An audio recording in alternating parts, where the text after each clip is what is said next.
At 10:24 on June 4th, 1942, over the waters northeast of Midway Island, pilot Hal Barton of VT-6 Torpedo Bomber Squadron, attached to the U.S. Navy aircraft carrier USS Enterprise, was flying an SBD Dauntless dive bomber.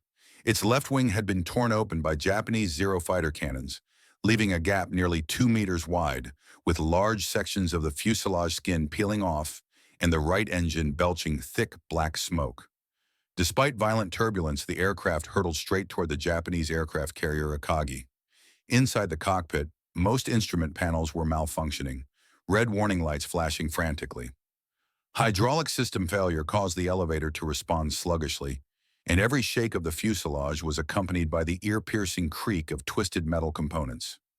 Barton gripped the control stick tightly with his left hand while constantly adjusting the throttle with his right. Sweat streamed down his forehead, dripping onto the oil-stained canopy glass. Through his headphones, he heard a jumble of urgent commands from the squadron commander. The explosions of fellow pilots' aircraft being hit, and the shrill scream of Japanese Zero fighters streaking past. Ahead, the island superstructure of the Akagi was clearly visible, with rows of carrier-based aircraft lined up on the deck awaiting takeoff, surrounded by 4 destroyers. A dense anti-aircraft fire net erupted upward like a downpour, and black smoke wove a giant web of death between the sea and sky. This was not an evenly matched confrontation, but a desperate assault with lives on the line. At that moment, the U.S. carrier-based aircraft forces deployed in the Midway area had been split into multiple groups. Most torpedo bomber squadrons, lacking fighter escort, were subjected to devastating interception by Japanese Zero fighters. Barton's SBD Dive Bomber Squadron, originally scheduled to coordinate with torpedo planes in the attack, had been left isolated and deep behind enemy lines due to communication errors. Before reaching the Japanese carrier formation, 3 aircraft in the squadron had been shot down, and the rest were more or less damaged. Barton's plane was the most severely hit. On the Japanese side, the mobile force centered on 4 main aircraft carriers. Akagi, Kaga, Soryu, and Hiryu was in a critical resting phase after launching the campaign. On the decks, ground crew busily loaded torpedoes and bombs onto carrier-based aircraft, preparing for a second bombing run on U.S. facilities on Midway Island while defending against potential American counterattacks. Japanese Commander Vice Admiral Chuichi Nagumo was at a crucial crossroads in his decision-making. He had just received a report from a reconnaissance plane indicating the discovery of a U.S. fleet in the nearby waters, but it had not yet been confirmed whether it included aircraft carriers. This hesitation left the Japanese carrier formation in a passive state. The decks were piled high with ammunition, and carrier-based aircraft could not take off immediately to engage the enemy. This brief window of opportunity was the only chance for the U.S. carrier-based aircraft forces to launch their assault. Barton's aircraft continued to weave through the fire net. The gap in the wing robbed the plane of part of its lift, making its flight attitude increasingly unstable. He could clearly see the muzzles of the anti-aircraft guns on the Japanese destroyers below, flashing continuously, with shells exploding around his aircraft. The shock waves sent the fuselage trembling violently. An anti-aircraft shell exploded not far to the right of the plane, shrapnel piercing the armor on the right side of the cockpit. A fragment grazed Barton's right arm, leaving a deep gash. The intense pain caused his arm to jerk, shifting the control stick and sending the aircraft plummeting nearly 100 meters in an instant. "Pull up! Barton, pull up!" roared the squadron commander over the headphones. Gritting his teeth, Barton strained to stabilize the control stick while increasing the throttle on the left engine. The right engine had long since ceased functioning due to severe damage, and relying solely on the power of one engine to execute a dive-bombing maneuver was extremely difficult. Dive bombing required the aircraft to dive at an almost vertical angle from high altitude, release the bombs at the moment of approaching the target, and then quickly pull up to escape. This maneuver itself demanded exceptional skill and mental fortitude from the pilot, and performing it with a severely damaged aircraft operating on a single engine was practically suicidal. At this point, Japanese Zero fighters had spotted this tenacious U.S. bomber. 2 Zeros quickly adjusted their attitude and closed in from both sides of Barton's plane. The Zero's maneuverability far surpassed that of the USSBD, giving it an absolute advantage in close quarters combat. Out of the corner of his eye, Barton caught sight of the Zero approaching from the left, its wing-mounted cannons already aimed at his aircraft. He had no time to think, yanking the control stick sharply while slamming on the rudder. The aircraft executed an extremely dangerous barrel roll to avoid the deadly strafing. Cannon fire grazed the belly of the plane, sending up a string of white splashes on the sea surface. The barrel roll made the already unstable aircraft even more out of control, and the fuselage began to spiral downward. Barton clenched his teeth tightly, alternating hands to adjust the control stick and throttle, veins bulging on his forehead. He knew he had no second chance to evade. He would either crash in the spiral, be shot down by Japanese fighters, or complete the dive bombing and deliver a fatal blow to the Japanese carrier. His gaze refocused on the deck of the Akagi, where piles of bombs and torpedoes were clearly visible. A precise hit would trigger a chain of explosions, completely destroying this core Japanese warship. The aircraft's altitude continued to drop, from 3,000 meters to 2,000 meters, then to 1,000 meters. Barton gradually stabilized the fuselage and began adjusting the dive angle. He pushed the control stick forward, and the plane started to dive at a 45-degree angle. The roar of the single engine was deafening in his ears, and the increasing wind resistance pressed against his chest, leaving him barely able to breathe. On the canopy glass, the silhouette of the Akagi grew larger and larger. Japanese ground crew on the deck had spotted the diving U.S. aircraft and began scattering in all directions, turning the once orderly deck into chaos in an instant. Japanese anti-aircraft fire intensified, forming a dense curtain of shells around the aircraft. Barton's plane was hit by shrapnel again, damaging the tail fin and making directional control even more difficult. Relying solely on years of flying experience, he used the aircraft's inertia and remaining control capabilities to constantly correct the dive trajectory. 500 meters from the target, 400 meters, 300 meters. Barton's fingers tightened around the bomb release trigger, his eyes fixed on the gun sight as the crosshairs slowly aligned with the central area of the Akagi's deck. At that moment, a third Japanese Zero fighter closed in from behind, its cannon fire illuminating Barton's cockpit. He did not look back, nor did he have time to make any evasive moves. There was only one thought in his mind: release the bombs. In the split second before the Zero's cannon fire struck the aircraft, Barton slammed down on the bomb release trigger. Two 500-pound bombs fell from under the wings, hurtling toward the Akagi with a sharp whistling sound. Immediately after releasing the bombs, Barton pulled the control stick to try to pull up and escape. But the aircraft's damage was already beyond repair. The right wing had completely lost lift, and the fuselage began to plummet again. He could clearly see that below, the two bombs hit the Akagi one after another. The first bomb landed at the front of the deck, detonating the piled aerial bombs. The massive explosion's shockwave lifted aircraft and personnel on the deck into the air, with flames soaring into the sky. The second bomb penetrated the deck, hitting the ammunition depot inside the ship and triggering an even more violent chain of explosions. The Akagi was instantly engulfed in thick smoke and flames. The hull began to list, and the anti-aircraft fire on the deck fell silent.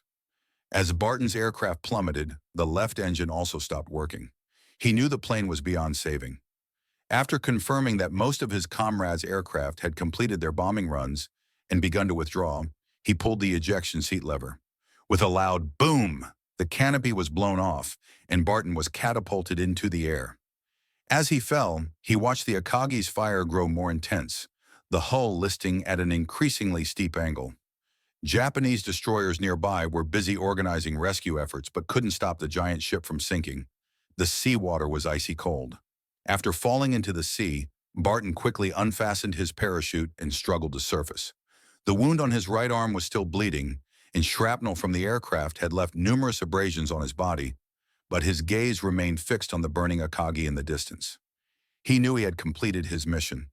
This aircraft, deemed nearly impossible to keep flying, had ultimately brought a crucial victory to the U.S. military.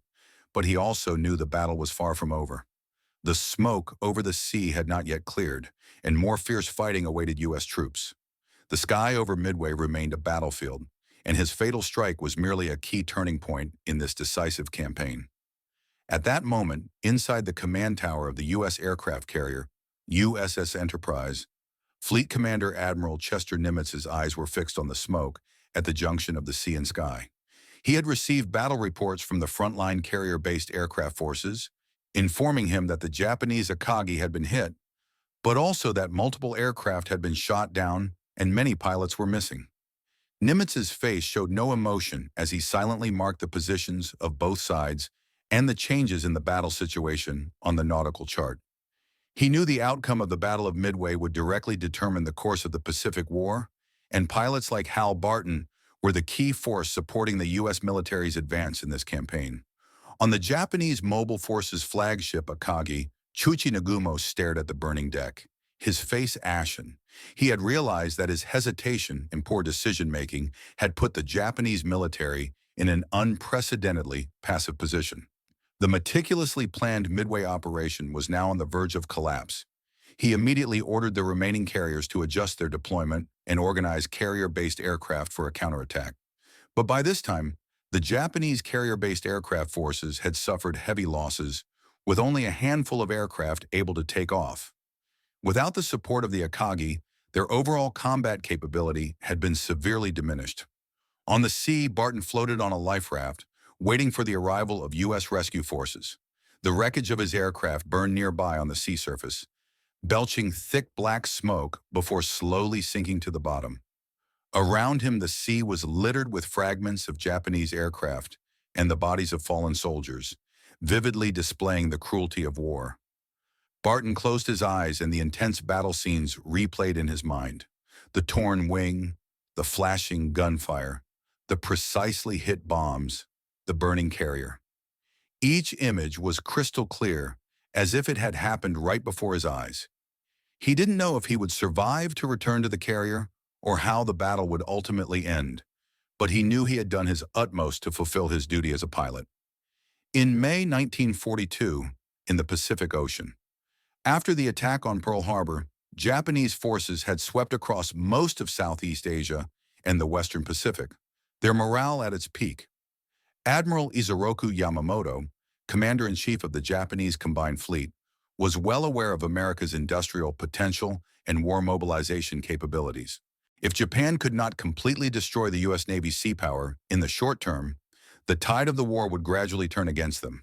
Therefore, he formulated the Midway Campaign Plan, codenamed Operation MI, aiming to seize the strategic outpost of Midway Island, turn it into a Japanese forward base in the Central Pacific, and lure the main force of the U.S. Navy's Pacific Fleet into battle for annihilation. Midway Island, located in the Central Pacific, approximately 2,800 nautical miles from San Francisco, USA, and 3,200 nautical miles from Tokyo, Japan, was a crucial transportation hub connecting the eastern and western shores of the Pacific Ocean, as well as a key U.S. defensive stronghold in the Central Pacific. For the United States, Midway was both a forward position to resist Japan's eastward advance and an important springboard for future counterattacks against Japan. For Japan, seizing Midway would not only cut off U.S. sea supply lines, but also directly threaten the security of the U.S. West Coast, laying the foundation for further expansion. From the very beginning, this battle was destined to be a decisive confrontation in the Pacific War. To execute Operation MI, Japan deployed an unprecedentedly large force. The entire combat force was divided into 6 tactical formations, with a total strength including 8 aircraft carriers, 11 battleships, 22 cruisers, 65 destroyers, 21 submarines, and over 700 carrier-based and shore-based aircraft. Among them, the first mobile force, commanded by Vice Admiral Chuchi Nagumo, was the Core Assault Force, consisting of 4 main aircraft carriers, Akagi, Kaga, Soryu, and Hiryu, carrying 261 carrier-based aircraft, including advanced models such as the Zero Fighter, Type 99 carrier-based bomber, and Type 97 carrier-based torpedo bomber. In addition, Japan dispatched a Midway Invasion Force, a diversionary force for the northern Aleutian Islands, and other units, forming a multi-directional and multi-layered combat deployment. In contrast, the U.S. Pacific Fleet was far inferior in strength at this time. During the attack on Pearl Harbor, the U.S. military lost 4 battleships, 1 cruiser, 2 destroyers, as well as a large number of carrier-based and shore-based aircraft. The remaining aircraft carriers became the core force against Japan. To defend Midway, Admiral Chester Nimitz, Commander-in-Chief of U.S. forces, assembled all available strength: 3 aircraft carriers, 8 cruisers, 15 destroyers, and approximately 230 carrier-based and 120 shore-based aircraft. Among them, the 3 aircraft carriers, USS Enterprise, USS Yorktown, and USS Hornet, were the core of U.S. combat power. Hal Barton's VT-6 torpedo bomber squadron was attached to the USS Enterprise. The disparity in strength gave Japan an absolute advantage before the war, but the United States held a key decisive factor: intelligence superiority. As early as April 1942, U.S. intelligence agencies had begun making every effort to crack Japan's cryptographic systems. After relentless efforts, they successfully decrypted Japan's JN-25 code, gaining access to the core content of Japan's Midway operation plan, including key information such as the timing of the operation, force deployment, and attack routes. Based on this intelligence, Admiral Nimitz formulated a targeted defensive counterattack plan. Deploy the 3 aircraft carriers secretly at a predetermined location in the waters northeast of Midway, codenamed Point Luck, awaiting the Japanese fleet to enter the ambush circle. At the same time, strengthen Midway's shore-based defense forces by deploying a large number of anti-aircraft guns, fighter jets, and bombers to form a multi-layered defense system. On the Japanese side, despite formulating a seemingly meticulous combat plan, there were numerous fatal flaws. Firstly, Japan's combat objectives were overly scattered, simultaneously advancing the Midway invasion and the Aleutian diversionary operation, resulting in fragmented forces that could not concentrate superior strength to deliver a devastating blow to Midway. Secondly, Japan did not attach sufficient importance to intelligence security and failed to detect that its codes had been cracked by the U.S., remaining blindly confident that the U.S. knew nothing about its operational plans. Additionally, there were flaws in the command system of the Japanese carrier formation.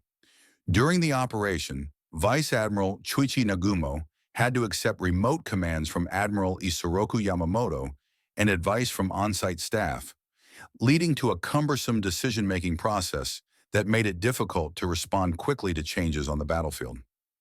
On June 2, 1942, Japanese tactical formations began assembling in the Midway area according to the predetermined plan. The first mobile force, commanded by Chuichi Nagumo, was the first to arrive in waters approximately 400 nautical miles northwest of Midway, completing preparations for the attack. On June 3rd, the Japanese Midway invasion force was spotted by U.S. reconnaissance planes. The U.S. immediately dispatched bombers to attack, but failed to cause substantial damage to the Japanese. This small-scale engagement marked the beginning of the Battle of Midway and made Chuichi Nagumo realize that the U.S. might have detected Japan's operational movements in advance. Meanwhile, the U.S. carrier formation remained concealed in the Point Luck area, closely monitoring Japanese movements. Admiral Nimitz repeatedly emphasized that U.S. carrier-based aircraft forces must launch the first attack before the Japanese discovered the U.S. carriers, catching them off guard. On the USS Enterprise, where Hal Barton was stationed, the carrier-based aircraft forces had completed combat preparations. Pilots inspected the performance of their aircraft one by one, loaded bombs and torpedoes, and awaited the order to launch. At this time, Barton had no idea what a fierce battle he was about to face, let alone that his name would be closely linked to the crucial victory of the Battle of Midway. In the early morning of June 4th, Chuichi Nagumo ordered the launch of the first attack on Midway. 108 Japanese carrier-based aircraft took off from the 4 carriers and flew toward Midway. The Japanese attack group was soon detected by U.S. radar on Midway, and the U.S. immediately dispatched 26 Wildcat fighter jets to intercept. Fierce air battles erupted over Midway between the two sides. Although U.S. fighter jets were inferior to Japanese Zeros in maneuverability, they successfully shot down 15 Japanese aircraft with the tenacious resistance of their pilots and support from ground anti-aircraft guns, slowing down the Japanese attack rhythm. At 6:30 a.m., the Japanese attack group arrived over Midway and launched a massive bombing campaign against U.S. airfields, oil depots, and defensive fortifications on the island.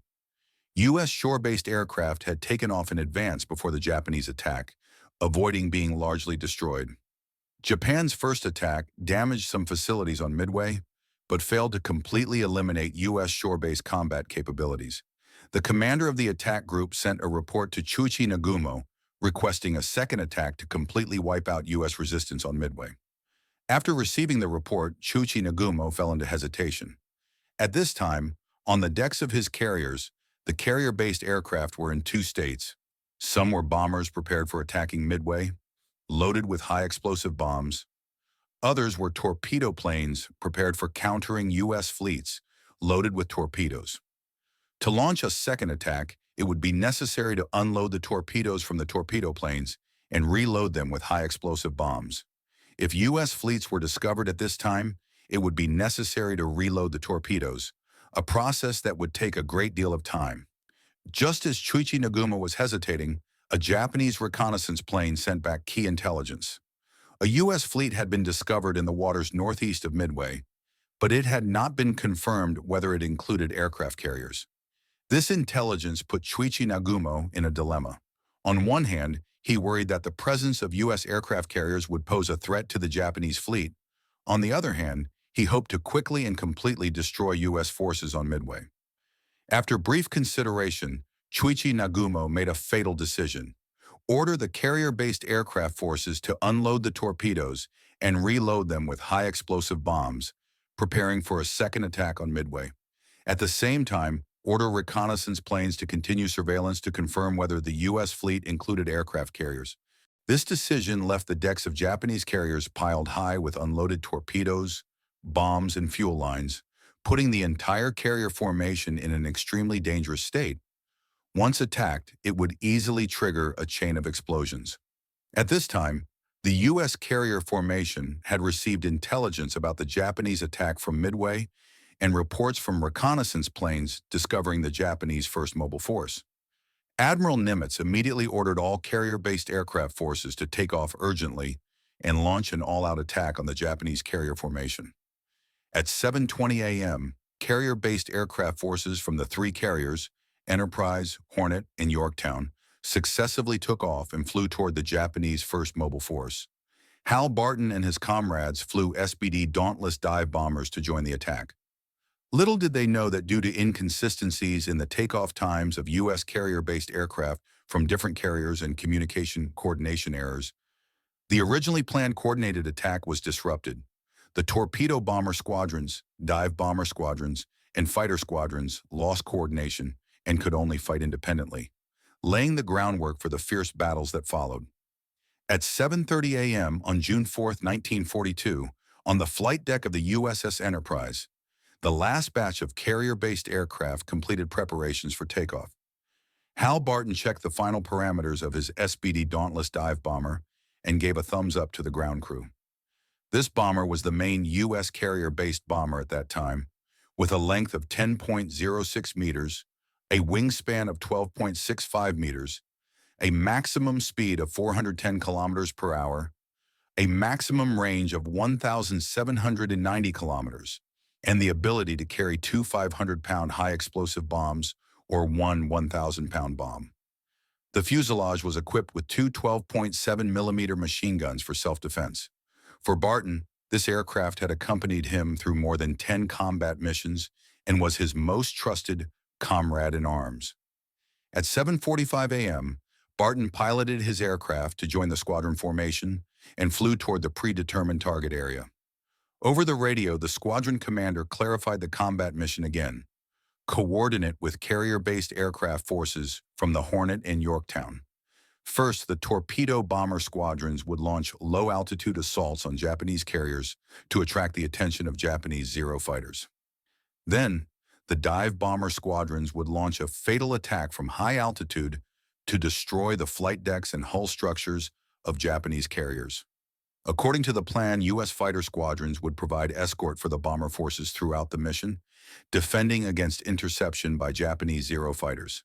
However, communication system failures and complex sea conditions caused deviations in the U.S. coordinated combat plan from the very beginning.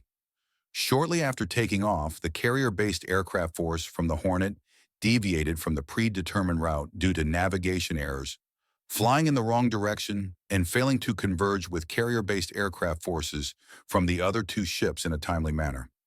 Although the carrier-based aircraft force from the Yorktown maintained the correct route, it took off nearly 20 minutes later than the Enterprise, making it impossible to arrive at the battlefield simultaneously with the Enterprise's carrier-based aircraft force. Meanwhile, the fighter squadrons responsible for escorting, due to errors in judging the position of the Japanese carrier formation, arrived at the predetermined area in advance. While waiting for the bomber forces, their fuel consumption was too fast, and they had to return to the ship early. At 8:30 a.m., the Enterprise's carrier-based aircraft force was the first to reach the alert area of the Japanese First Mobile Force.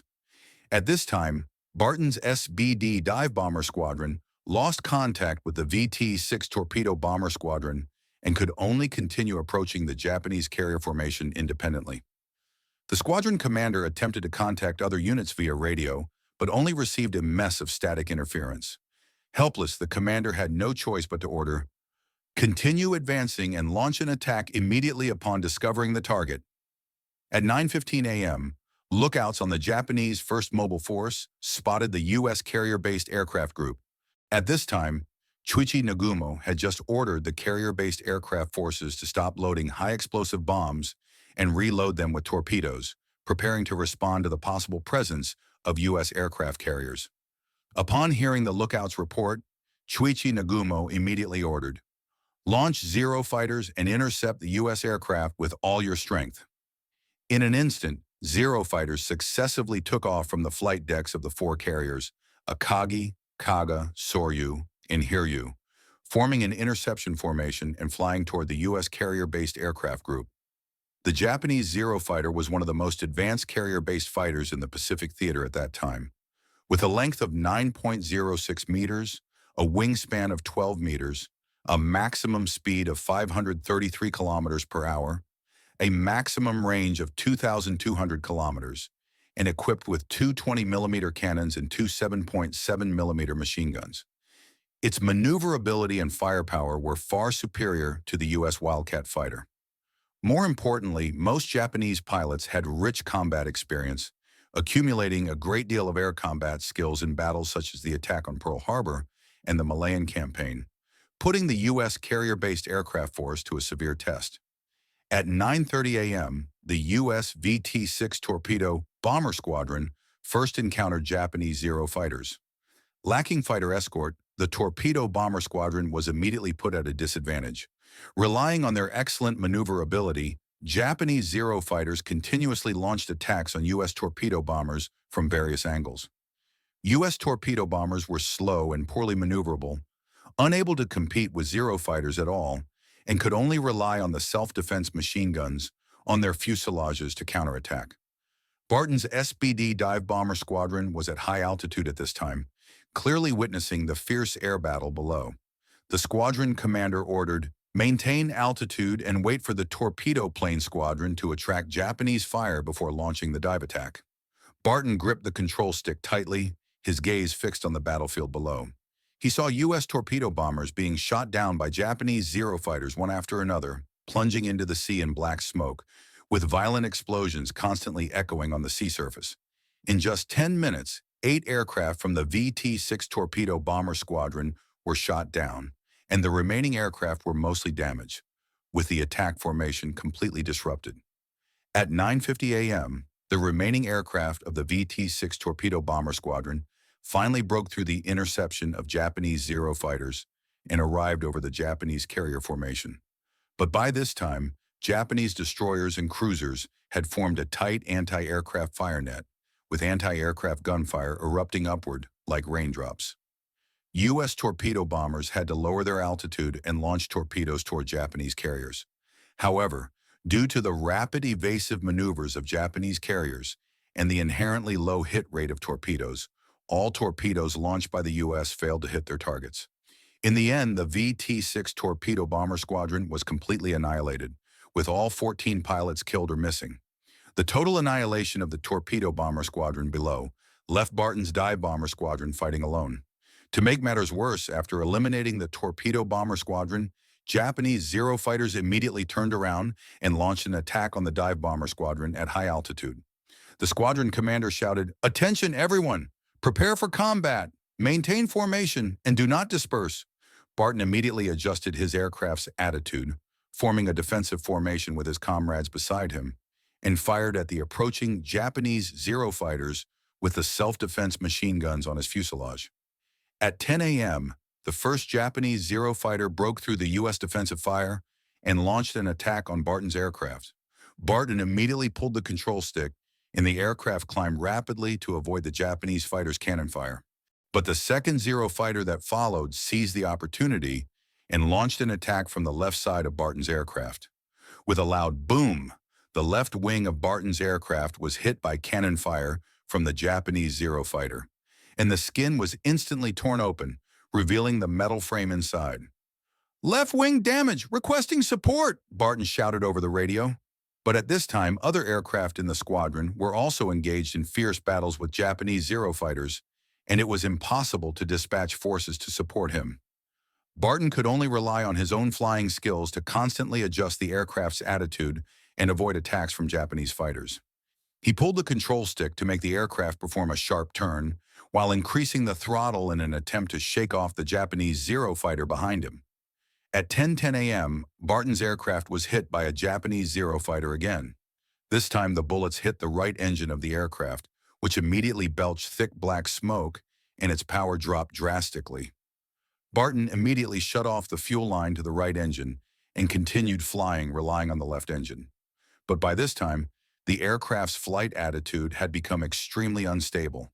The gap in the left wing caused the aircraft to lose balance and tilt continuously to the left. The squadron commander detected Barton's predicament over the radio and shouted, "Barton, if you cannot continue fighting, you can choose to return to the ship." Gritting his teeth, Barton replied, "I can still fight.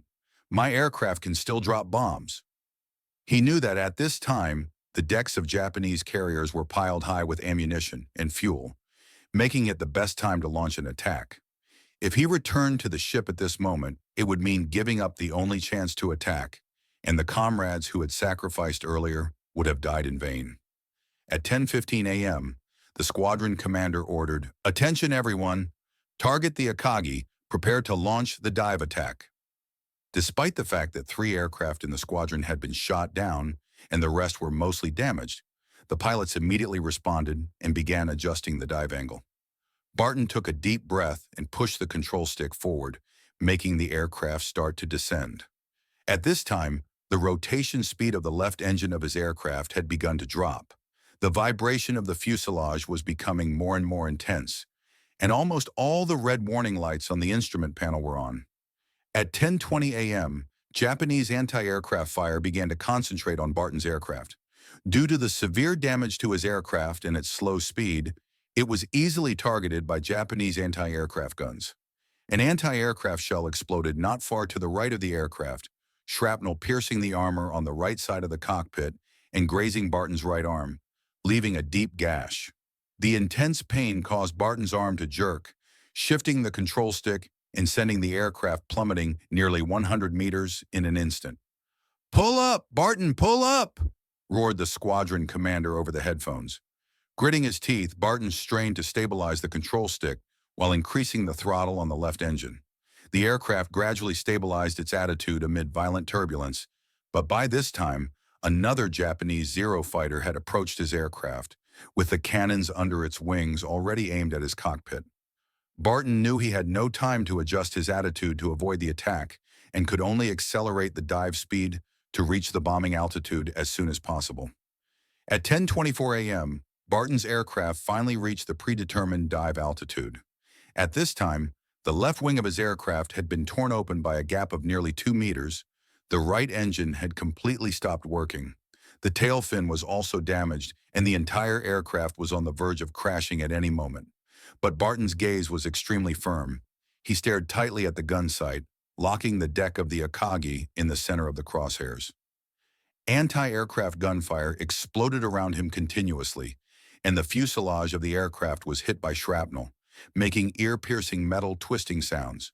But he never let go of the control stick. At that moment, Cannon fire from a Japanese Zero fighter hit Barton's aircraft. The left engine of the fuselage also began to smoke, and power was completely lost. Barton knew he had no time to hesitate. He slammed down on the bomb release trigger. Two 500-pound high-explosive bombs fell from under the wings, plunging toward the deck of the Akagi. Immediately after releasing the bombs, Barton pulled the control stick to try to pull up and escape the battlefield. But the aircraft's damage was already beyond repair and began to plummet rapidly. At 10:25 a.m. on June 4th, 1942, over the waters northeast of Midway Island, the two 500-pound high-explosive bombs dropped by Barton fell vertically at a speed of 80 meters per second with a sharp whistling sound. At this time, chaos on the deck of the Akagi had reached its peak. Ground crews scattered in all directions. Unloaded torpedoes and bombs were randomly piled everywhere on the deck. Fuel pipelines had been shattered by previous gunfire. Gasoline flowed along the deck, and the air was filled with a strong smell of fuel and smoke. Japanese lookouts shouted frantically, "Bombs! Watch out for bombs!" But it was already too late. The first high-explosive bomb hit the carrier-based aircraft group at the front of the Akagi's deck. With a loud boom, the bomb detonated instantly. Flames and shock waves spread outward from the explosion point, lifting three Zero fighters on the deck directly into the air, with fuselage debris scattering like shrapnel. The high temperature generated by the explosion instantly ignited the flowing gasoline, and tongues of fire spread rapidly along the deck, forming a fire belt dozens of meters long. Only 2 seconds later, the second high-explosive bomb hit the central area of the Akagi's deck with pinpoint accuracy. The power of this bomb far exceeded that of the first.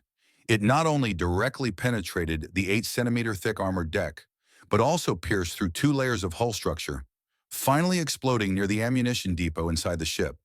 The ammunition depot of the Akagi contained hundreds of aerial bombs and torpedoes. Under the impact of the explosion shockwave, these ammunitions were instantly detonated, triggering a devastating chain of explosions. The hull of the Akagi was lifted nearly 2 meters upward by the enormous explosive force before crashing heavily back into the sea. The radar antenna on top of the island's superstructure was blown off directly, the chimney stopped emitting smoke, and the originally blue sea was dyed red with black oil and blood. Japanese soldiers on the deck were either killed instantly or surrounded by flames, with shrill screams echoing everywhere. The hull of the carrier began to list rapidly to the left, and equipment such as anti-aircraft guns and carrier-based aircraft on the deck slid into the sea one after another, making ear-piercing metal friction sounds. In the air, Barton's aircraft was still plummeting rapidly. He could clearly see the Akagi being engulfed in flames and smoke, and a faint smile involuntarily appeared on the corner of his mouth. But he had no time to linger and had to eject to escape as soon as possible. Barton tried to pull the control stick again, attempting to keep the aircraft in a stable attitude to create the best conditions for ejection. But the tail fin of the aircraft had completely broken off. The fuselage began to spiral downward. All instrument panels in the cockpit failed, and the light from the red warning lights was obscured by the fire outside the window. "Eject!" Barton shouted, yanking the ejection seat lever sharply. With a loud boom, the canopy was blown open by gunpowder gas, and the ejection seat lifted Barton out of the cockpit in an instant. The powerful impact made Barton's eyes go black, but he quickly regained consciousness. At the moment the parachute opened, he felt an upward pull, and his body slowed down accordingly. He looked down and saw that the fire on the Akagi was growing more intense, the hull listing at an angle of more than 30 degrees. Japanese destroyers nearby were busy lowering lifeboats to rescue drowning soldiers. At this time, the remaining aircraft of Barton's squadron had completed their bombing runs and began to withdraw toward the U.S. carrier formation.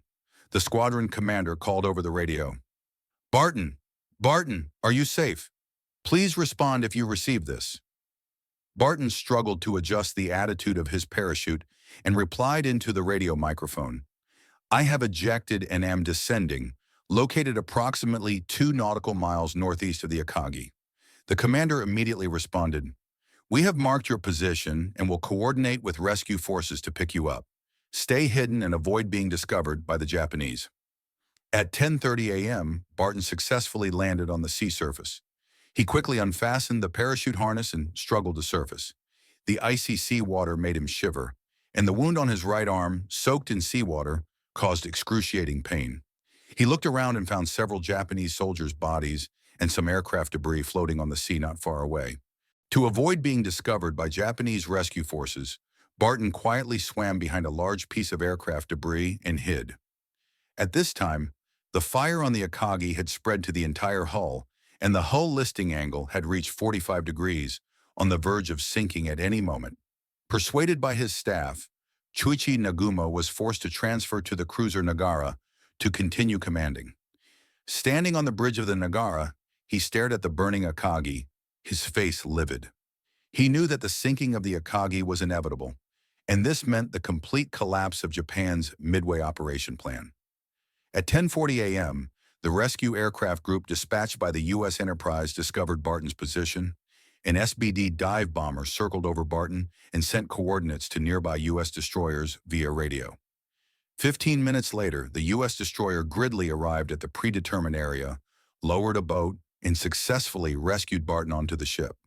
When Barton was pulled onto the destroyer's deck, he had fallen into a semi-conscious state due to blood loss and low temperature, but he still tightly clutched his pilot's dog tags in his hand. The destroyer's medical staff immediately provided emergency treatment to Barton, disinfected and bandaged the wound on his right arm, injected antibiotics and painkillers, and wrapped his body in blankets to help him recover his body temperature. Half an hour later, Barton gradually regained consciousness. He struggled to sit up and asked the destroyer's captain, "Has the Akagi sunk?" The captain nodded and replied, "Yes, according to reports from reconnaissance planes, the Akagi sank around 10:50 a.m., with most Japanese soldiers on board killed." After hearing this news, Barton finally breathed a sigh of relief and fell asleep again. Meanwhile, other U.S. carrier-based aircraft forces also achieved significant results. Another dive bomber squadron from the Enterprise successfully hit the Japanese carrier Kaga. 3 1,000-pound high-explosive bombs hit the deck with pinpoint accuracy, triggering a chain of explosions. The Kaga sank around 11:30 a.m.